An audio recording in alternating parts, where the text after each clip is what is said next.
굿모닝 대한민국. 오늘은 뉴질랜드 총리님의 구설수와 관련한 소식으로 시작합니다. 이 정치를 또 다른 표현으로 말로 하는 예술이다라고 하는데요. 그만큼 이 말의 중요성이 누구보다 강조되는 직업이 바로 정치인입니다. 그중에서도 국가 지도자의 말은 그 무게가 남다르겠죠. 그래서 어떤 구설수에 올랐던 거예요? 예, 그럼 일단 우선 화면부터 한번 보시겠습니다. Number 5, Nicola Willis. 예, 너무 짧게 지나갔는데요. 앞서 13일 뉴질랜드 하원에서 아던 총리가 야당 대표를 향해 혼잣말을 한 게 마이크에 탄 건데요. 다시 한번 들어보시겠습니다. 네. 5, Nicola Willis. Thank you, Mr. Speaker. 네, he's such a arrogant bee. 그러니까 의장의 말하고 겹쳐서 잘 안 들리긴 하지만 해석을 하자면 거만한 멍청이라고 말한 겁니다. 이게 우리 국회에서도 종종 나오는 장면이긴 합니다. 근데 이 뉴질랜드 총리가 어쩌다가 이런 발언하게 된 겁니까? 네, 야당 대표가 아던 총리를 향해서 코로나19 방역 정책에 대해서 비판적인 질문을 이어갔는데요. 아던 총리는 자신의 치적으로 자부해오던 방역 정책을 비판하자 침착하게 답변을 이어갔습니다. 그런데 질의응답이 끝난 뒤에 감정을 주체할 수가 없었는지 TV 생방송 마이크가 켜져 있는 걸 모르고 이 본심을 드러내고 만 겁니다. 아니, 근데 이용주께서도 방금 삐라고 했잖아요. 네. 야던 총리가 내뱉은 그 단어가 사실 안 좋은 뜻 아니에요? 네, 굉장히 좀 위험한 뜻이기도 합니다. 이게 원래는 남성의 성기를 약간 비하하는 금기어로 네. 바보스럽고 불쾌한 사람을 낮춰 부르는 욕설이기 때문에 마이크를 타고 생방송을 놨다는 것 자체가 굉장히 논란이 되고 있고 사실 지금 저도 여기서 소개하는데 약간 좀 떨리는 그 정도 수위라고 보시면 될 것 같아요. 네네. 네, 영국 더 타임즈의 일요판 선데이 타임즈는 뉴질랜드 정부가 팬데믹 기간 내세우던 강해집시다, 친절합시다라는 표어와 아던 총리의 어른이 매우 불일치한 건 아니냐, 이런 지적이 따르고 있다고 보도했습니다. 3연임 도전에도 쉽지 않겠다고 지적을 했는데요. 본인이 스스로 장애물을 만든 셈이 됐습니다. 네, 아던 총리 2017년 37살의 나이로 총리에 올라서 이제 화제가 되기도 했었는데 4년임 쉽지 않겠다는 평가와 함께 정말 말 그대로 장애물을 만든 셈이 됐습니다. 다음 소식 전해주시죠. 예, 다음 소식입니다. 이번에는 중국 소식인데요. 네. 먼저 홍콩 사우스 차이나 모닝포스트의 보도 보시겠습니다. 사진이 좀, 네. 어머나, 예, 요즘 중국 젊은이들 사이에서 연애는 하지 않고 키스만 하고 헤어지는 쭈이여우, 입친구 찾기가 하나의 유행처럼 번지고 있다는 내용인데요. 여기에 중국어 전공자가 2명이나 있습니다. 본토 발음 한번 들어보도록 하겠습니다. 이도성 기자. 주의 어우죠. 쭈이여우. 김하은 아나운서. 쭈이여우. 대단한데요. 아무튼 뭐 그렇다고 합니다. 이게 쭈이여우는 입친구라는 의미라고 합니다. 모르는 사람끼리 만나서 키스만 나누고 헤어지는 건데요.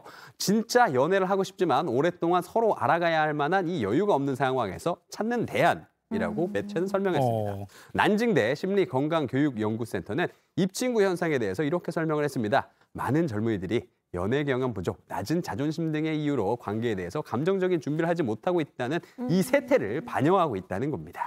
근데 이렇게 듣고 나니까 뭐 중국 젊은이들의 여건이 뭐 허락되지 않는데 연애는 하고 싶고 그러다 보니까 이런 쭈이여를 찾고 이게 하나의 현상이 된 것 같아요. 안타까우면서도 낯선 사람이랑 만나서 키스만 하고 헤어지는 게 좀 받아들이기 쉽지 않기도 하고. 근데 사실 저게 서로 하고 싶은 정도만 하고 헤어지면 다행인데 어떤 일이 벌어날지 모르는 건데 그렇죠. 좀 범죄로 이어지지 않을까 좀 걱정이 되긴 합니다. 그리고 또 우려되는 건 코로나19잖아요. 모르는 네네네. 사람과 좀 내밀하게 접촉을 하다 보니까 좀 확산세에 영향이 있는 거 아닐까 그런 우려도 듭니다. 굉장히, 다음 소식도 굉장히 이색적이긴 하지만 우리는 조금 익숙할 수도 있어요. 만나면 반갑다고. 네, 좋습니다. 넘어가겠습니다. 인터넷과 소셜미디어에서 화제가 된 소식 전해드리겠습니다. 살다 보면 누구나 실수를 하게 될 때가 있습니다. 네. 남수단의 대통령이 행사 현장에서 한 실수 때문에 화제입니다.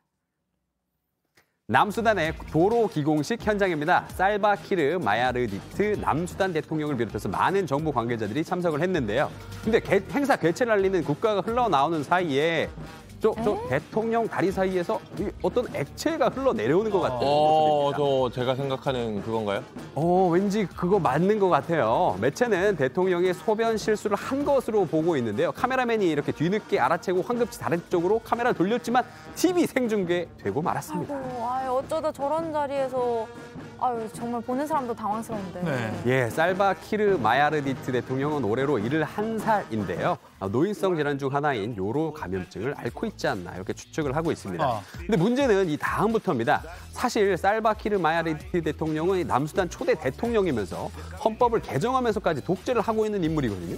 2013년부터 치열한 내전에도 이 버텨온 강군인데 자신의 이런 나약한 모습이 세상 사람들에게 이렇게 퍼지는 걸 그냥 보고 있겠습니까? 싫어하겠죠? 예, 소셜미디어에 올라온 겁니다. 이 대통령의 실수 영상이 공개된 이후에 이를 보도한 현지 언론인들이 실종되고 있다는 소식입니다. 아이고. 현지의 한 언론인은 하루아침에 목을 맨 채 발견되기도 했다는데요. 남수단을 비롯한 아프리카 언론인들 사이에선 영상을 보도했다고 공권력이 기자를 고문하고 숨지게 한 것이 아니냐 이런 의구심이 나오고 있습니다. 예, 잘 치료받고 건강해진 모습으로 다시 국민 앞에 서면 되는 거 아닌가 이렇게 생각이 드는데 아무튼 공권력이 언론인을 탄압하는 이런 일은 있어서는 안 되겠습니다. 네, 다음 소식 볼까요? 예, 다음 소식입니다. 이번에 이제 월드컵도 끝나고 뭘 봐야 되나 고민하시는 분들 많죠? 네. 다시 한번 카타르 가보겠습니다.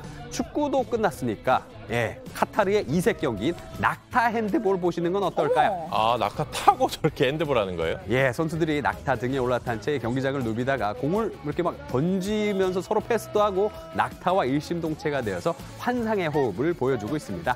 낙타 경주나 트레킹처럼 전통적인 낙타 스포츠에 질린 사람들에게 신선한 재미로 다가오고 있다고 하네요. 그 폴로라고 말 타면서 골 넣는 그쵸. 스포츠 있잖아요. 네. 그거랑도 좀 비슷한 것 같아요. 네, 그렇죠. 폴로는 근데 이렇게 뭐 작대기 같은 걸 들고 있잖아요. 네. 근데 저거는 핸드볼이기 때문에 딱히 다른 도구를 쓰지는 않는다는 게 좀 다르네요.